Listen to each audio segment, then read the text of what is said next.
Hello, I'm Dr. Joshua Dignam, a research associate at the University of Strathclyde. I'm very pleased to join Dr. Aisah Aubdool, lecturing cardiovascular pharmacology at Queen Mary University of London, to continue the WCP 2023 interview series. Today, we're delighted to be joined by Professor Amrita Ahluwalia, the Secretary General of the 19th World Congress of Basic and Clinical Pharmacology. Amrita is a professor of vascular pharmacology at Queen Mary University of London, where she holds the roles of Dean for Research and Research Impact within the Faculty of Medicine and Dentistry, Vascular Pharmacology Group Lead, and Director of the Barts Cardiovascular Clinical Trials Unit. She is also the chair of the Basic and Translational section of the International Union of Basic and Clinical Pharmacology. Thank you for joining us, Amrita. Oh, it's my pleasure. Nice to be chatting with you both. So if I could kick things off, you'll be chairing two sessions at WCP 2023, the importance of interrogating sex differences in cardiovascular physiology and disease, and best practice for sex-inclusive research. Could you tell us a little bit more about these? Yeah, so I think both of them, they're connected. Essentially, what we're trying to do is to put a spotlight on some of the really big issues that people are beginning to appreciate and understand much better now regarding the deficiencies in our understanding of disease in women, but also in the physiology of all of the systems of the body in our experimental models that we use within the discovery science environment. So the symposium is actually focused in on cardiovascular disease. I mean, there are some shocking statistics. If you look at trials, the numbers of women in those trials are proportionately tiny in comparison to the number of men. And the problem with that is that it means that the medicines that we have today to treat the biggest problem worldwide, cardiovascular disease is the biggest problem in terms of disease across the globe. Those medicines actually work brilliantly in men, but perhaps maybe not so well in women. Now, I say maybe not because we don't know. The problem is that we don't have enough women in our trials. But even worse than that, the preclinical research environment has excluded females in the testing environment. So that means not just in trials in humans and patients, but also in the experimental work that we do in the lab. And the second session that I'm involved in, along with some excellent colleagues, both from AstraZeneca, Natasha Karp and Benjamin Phillips, but also Brianna Gaskill from Novartis in the US, we have got a workshop together to try and provide a better view of the background with regards to preclinical research for our colleagues who will be attending the conference, but then also helping our colleagues to identify approaches that they can use in the design of their preclinical experimental work. I think researchers have been scared to include females in their research for lots of good reasons, or at least they think they are good reasons. This workshop is going to be about helping researchers understand, pharmacologists understand the basis of those reasons is perhaps flawed, but secondly, to arm colleagues with the knowledge, the know-how, and actually some software that is being developed specifically by the NC3Rs to fix the missing component of preclinical research currently within our environment, and that is the inclusion of females. So those are the two connected symposium and workshop that I'm chairing along with some excellent colleagues.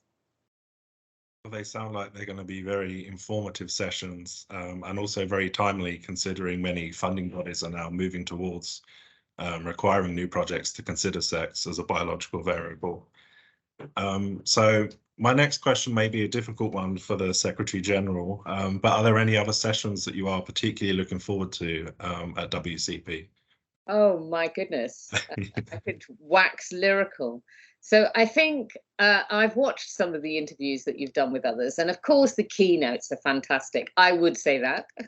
I would say that. Both myself and David Webb, who's the president of the conference, we've worked very hard together with our International Scientific Committee to have a host of really top researchers currently across the broad specialty area that pharmacology covers. So we've got everything in there: cardiovascular, neuropharmacology, pharmacogenomics, clinical pharmacology. I could go on. So they are fantastic. But probably there are two things really about the conference that excite me the most. Firstly, we have accepted somewhere in the region, I don't know the exact numbers at the moment, but 1,200, 1,300 abstracts. And these are coming from 78 countries at the last count. It could have changed, worldwide. So what that means, because it's a face-to-face conference, is that we're going to have the opportunity, one of the first opportunities in ages. I mean, we're coming up to 3 years now, I think, since all of the pandemic fallout, that we're going to be able to mix with our colleagues from across the globe. That, for me, is a top characteristic that really excites me about the conference. So we're going to see the work that people have been doing over the past 3 years from across the globe, some of the most exciting stuff, the newest stuff you haven't heard about. They're all coming to the conference. We have, as I said, 1,200 to 1,300 posters. That's an amazing amount of research. Of course, I'm excited about that. But the other thing that I think is really great, and maybe not necessarily for me, but more perhaps for you, is all the ECR activities that we have. I've helped with the program. Aisha has been a particular person who's done an amazing amount of work with the help of both the BPS and IUFAR early career research committees. We have an absolutely fantastic program. There are boot camps focused on areas that ECRs want to hear about. There's, of course, the usual meet the experts, people talking about their career journeys, not just in the research world, academic or industry, but also in related career paths. So publishing, there's an opportunity to hear from people who've had success in those areas. There's journals, workshops, there's learning about starting up a lab from people who've actually done it, as well as 12 short career talks on areas across the entire spectrum of working as a researcher or in research related areas, about presenting, about data, about winning grants, as well as we have the Coffee with an Expert networking. And this is where individuals who, when they're registering, they've said whether they want to meet with an expert. It doesn't matter what level they are within their career. And we're going to match those people with a mentor who might be able to answer some of their questions. And I am volunteering as a mentor too for Coffee with an Expert. So I'm looking forward to having coffee with some early career researchers. But I think there are a few things that I could attend in the short career talks as well. I might pop and listen to a few of those. So those are the two main things: the international part of our conference, but also all of the program that the ECRs have put together, focused on them, entirely focused on them. I'm looking forward to both of those. Thank you. And for both BPS and IUFAR, early career pharmacologists are the future of pharmacology.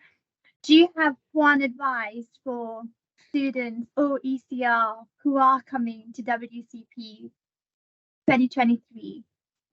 Well, I think definitely attend all the ECR activities. I'll be there too for some of them.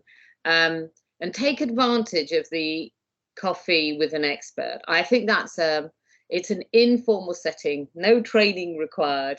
Have a cup of coffee, tell somebody, ask someone who has had a career in research, the key issue that is worrying you right now, ask them about it and get some real lived experience advice from people who are happy to share their personal experiences with you. I think it's a real opportunity to not only learn more about our research field, but also to get advice from people who have done the difficult job of navigating a career in the early stages. This is a real chance. Thank you, Amrita, for speaking to us today. It was a great pleasure having you, and I look forward to your talk and your workshops and meeting you in person in July at WCP 2023. Thank you very much, both Aisha and Joshua. I look forward to seeing you both at WCP 2023 too.